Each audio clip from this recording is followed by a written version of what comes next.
Alors bonjour à tous. Alors aujourd'hui on va faire une petite session de pêche à la traîne.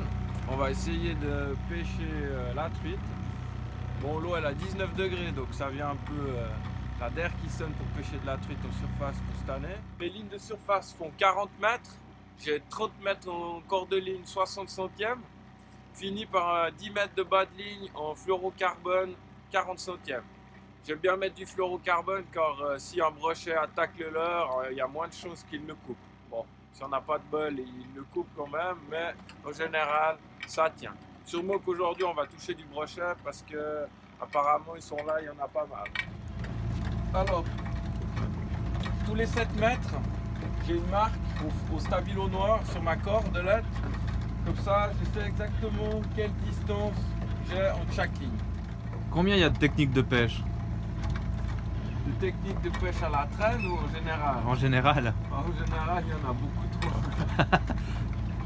Beaucoup trop. Aujourd'hui, on va plutôt parler de la traîne. Donc en général, la traîne, il y a la traîne de surface, on lève pour la truite ou le brochet. La traîne de fond pour la truite ou l'ombre, chevalier. Par contre, quand on va pêcher l'ombre, on va pêcher beaucoup plus lentement. On utilisera une vitesse de entre 2 et 3 km/h, même moins, après ça dépend des goûts et couleurs de chacun. Et puis on va pêcher très profond, avec toutes les lignes seront en bas. Mais maintenant, à cette période de l'année, les vifs montent en surface, la nature explose, donc c'est un peu c'est joli de pêcher en surface. Mais on a des chances de prendre des très grosses truites dans notre super lac. Petite clochette, moi je les mets directement sur la ligne parce que j'aime pas avoir ces trucs sur le mât qui branlent dans tous les sens toute la journée quand on pêche pas en surface. Alors c'est pratique, j'ai trouvé un système sympa. Hop, sur la ligne, ça fonctionne bien sur la vague. Donc là après j'ai simplement un petit nœud sur ma corde, je croche mon son d'eau et je monte ma ligne sur le mât. Donc toujours la ligne détendue, ça doit être la ligne qui est sur le mât qui porte tout le côté. Donc chaque fixation que j'utilise pour fixer les lignes sur la ligne mère, c'est bien pour quand vous la voyez partir en arrière, ça vous donne l'indication que vous avez la touche.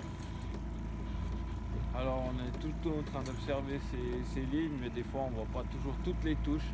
C'est pour ça que la petite cloche, d'un coup, bling bling, ça nous indique qu'il y a un poisson.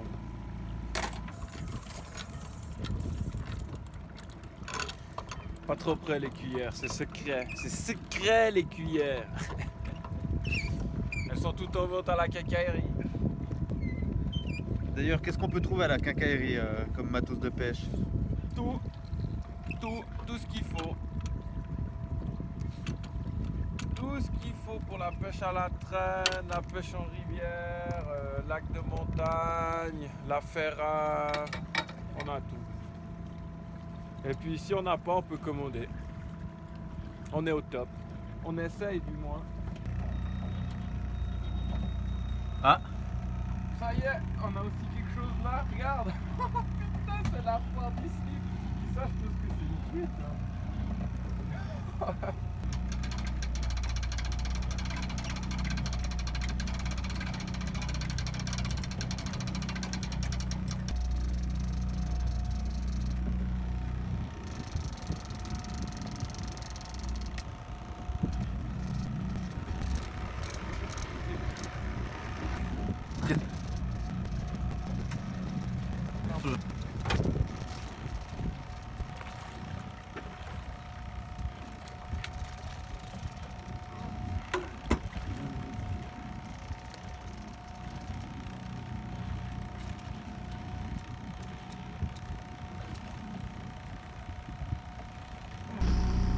Voilà.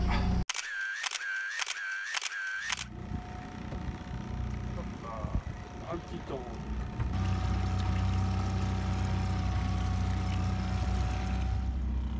Ça c'est du matos. Ça on trouve uniquement à la quincaillerie Riviera à Beauvais.